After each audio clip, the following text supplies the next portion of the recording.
मैं अमृत वाणी इसलिए कहता हूँ कि इन वाणी को का जो पान करेगा, पानी नहीं है का पी ले, वाणी है।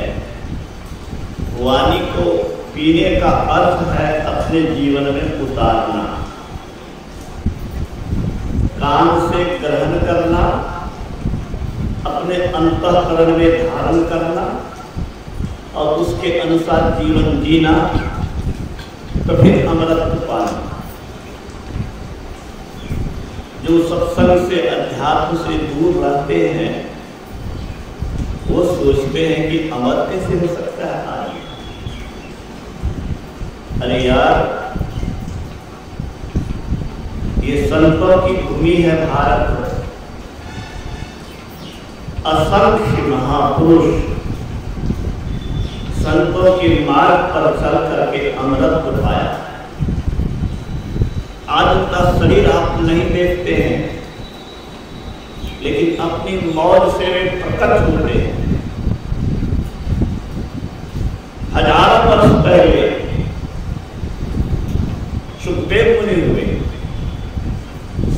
जिन्होंने अर्जुन के प्रपौत्र, क्या नाम था, परीक्षित, अर्जुन का प्रपौत्र,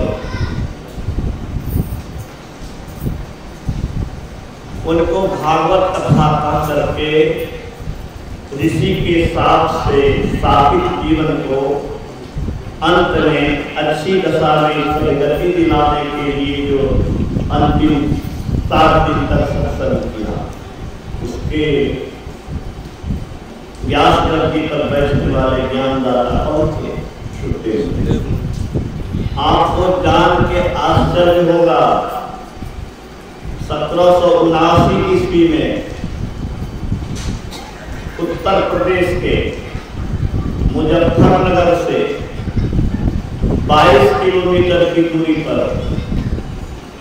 सुखदेव मुनि प्रकट होकर के चरणदास को दीक्षा दी, मार्गदर्शन किया।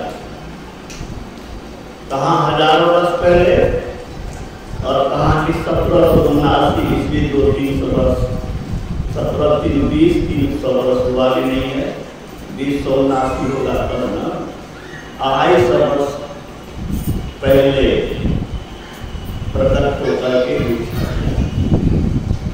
बहुत से उदाहरण मैं दे सकता हूँ, आचार्य श्री राम शर्मा का उदाहरण मैं दे सकता हूँ। उनके अशरीरी गुरु थे रामानंद सागर को महाअवतार बाबा ने दर्शन दिया, हजारों वर्ष की जिंदगी लिया, हजारों वर्ष से वो हिमालय में हैं और समय समय पर भक्तों को दर्शन देते हैं। कबीर साहब ने जो कहा मर्यादा धोखे पीते को क्या समझे? धोखा कहाँ खाते हो? जब धोखेबाज आपके सामने होता है, आपका माल लूट लिया, मीठी बात कहकर आपसे पैसा ले लिया और धोखा दे दिया, आपका बात कुछ नहीं आया, आपको जमीन देंगे। भले पुराने जैसे लोग जो रुपया ले लिए लेकिन जमीन नहीं मिल रही, तो धोखा चला गया। आपका शरीर धोखे में जा रहा है, यही तो कभी साबित होता है। बात पर आपका खेल में चला गया, बुढ़ापा आपकी बात घेरेगा, कष्ट में असहाय हो जाएगा, शरीर इंद्रियां कोई काम के लायक नहीं है, अपने लोग भी आपको आंख दिखाएंगे। और जवानी जब थी तो आपने क्या किया?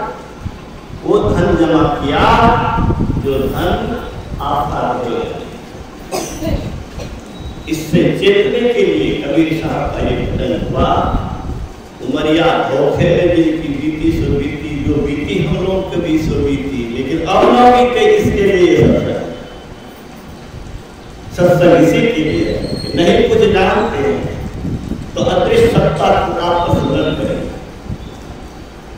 गुरु के शरण में आइए, सब शक्ति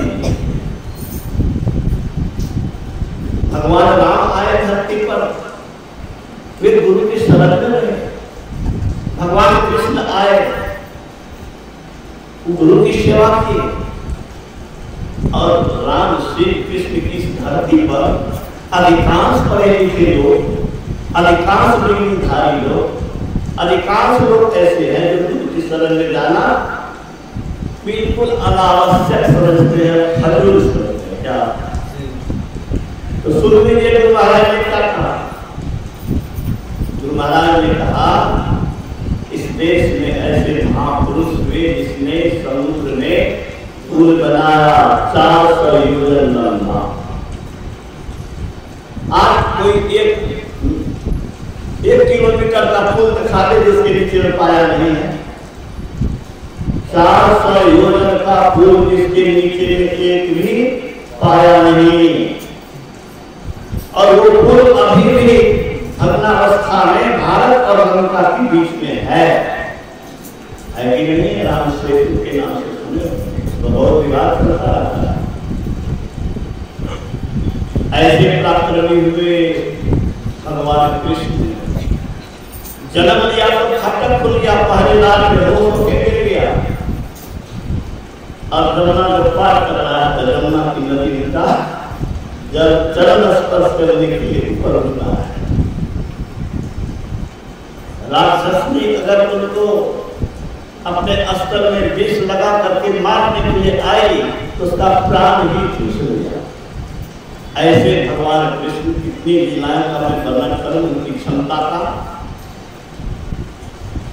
एक तांत्रिक आया, उन्होंने कहा कि मैं तुमको योग विद्या सिखाना चाहता हूँ। योग विद्या से क्या होता है? तो योग विद्या की शक्ति बताया। कहा कि जरा योग विद्या की शक्ति देखना चाहते हो तो तुम तलवार को मेरे सर पर, मेरे शरीर पर चलाओ। तो चलाया तो इस पार बोझ हो गया, कोई प्रभाव नहीं हुआ। भगवान कृष्ण ने कहा कि अब हम पर चलाइए। कहा तुम्हारा शरीर कोमल है, कट जाएगा। हम तो तंत्र विद्या से अपने शरीर को ऐसा बनाया। आप प्रहार तो कीजिए, आप तांत्रिक हैं, आप फिर जिला लीजिएगा, कट जाएगा, उसको ठीक कर दीजिएगा। लेकिन जब चलाने लगा तो हवा में जैसे तलवार जाती है वैसे वैसे शरीर के आर पार जा। गुरु महाराज ने ये अपने प्रवचन में कहा है, ऐसे थे कौन? भगवान कृष्ण। भगवान राम गुरु करे, भगवान कृष्ण गुरु करे, और आप किस खेत की मुनि है? आपको क्या है? गुरु महाराज ने कहा आगे, ऐसे जो राम और कृष्ण थे वे सत्संग किया करते थे, वे गुरु की शरण में रहते थे और ध्यान करते थे। यानी संत मत का जो गुरु सिद्धांत है, सत्संग, गुरु और ध्यान। ध्यान किस लिए? अरे बाहर की चीज में ध्यान दोगे तो बाहर का चीज पाओगे, और परमात्मा का ध्यान करोगे तो परमात्मा को पाओगे। क्या पाना है? ऐसी चीज पाना तो सड़ेगी, गलेगी, छिनेगी, छुटेगी और दुख दे करके ही जाएगी। और जब तक जीवन है तब तक भी दुख ही दुख देता रहेगा, आगे पीछे बदलता रहेगा।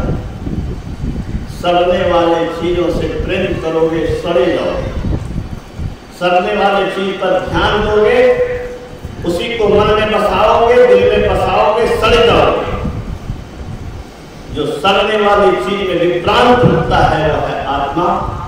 उसकी तरफ ध्यान दो, उसको चित्त में बैठाओ, गुरु से युक्ति लेकर के अमर सुख, आनंद सुख, सामर्थ्यवान बनोगे, कल्याण स्वरूप बनोगे। देवी देवता अगर तेरे पीछे न चले तो संत कहते हैं कि तब फिर मेरे जिह्वा काट ले, और मैं कलम से लिखता हूँ मेरे बाह को काट ले, अगर मैं गलत लिखता हूँ या गलत बोलता हूँ। ऐसे संत लोग हुए हैं। उन संतों की वाणी को आप आगे और भी सुनेंगे, लेकिन पहले हम लोग संत स्तुति करेंगे। जो संत शरीर में नहीं है लेकिन वो सुन रहे हैं।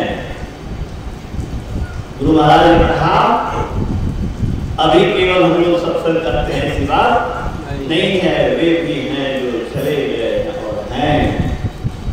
हम जो सत्संग करते हैं, मैं दिल से प्रार्थना करता हूं कि हे संतगण, आपकी उपस्थिति हो, आपका ज्ञान यहाँ पर विस्तृत हो, आपसे लोग लाभान्वित हो, आप सबका मार्गदर्शन करें, आप सबों के मस्तिष्क का प्रेरण करें। मस्तिष्क पे अपने से कोई 1 मिनट की बात क्या सोचेगा, बोलेगा, कोई कह नहीं सकता है 1 मिनट की बात में फिर क्या मिले लगना है, ठीक है, कोई कह नहीं सकता। 1 मिनट के बाद वही बात मेरे मन में आवे और मैं आपको वही बात सुनाऊं जो लोगों के लिए कल्याणकारी हो, ये संत कहाँ कौन दे सकते हैं, ये संत ही दे सकते हैं। तो मैं संत का आह्वान करता हूँ कि हे संत जी, आपका दरबार है, मेरा कुछ नहीं, आपका ज्ञान यहाँ से लोगों को मिले, आपका जो रास्ता है इस रास्ते पर चल करके जीव का कल्याण हो, वो आपके इस सत्संग में आपके दरबार में लोगों को मिले।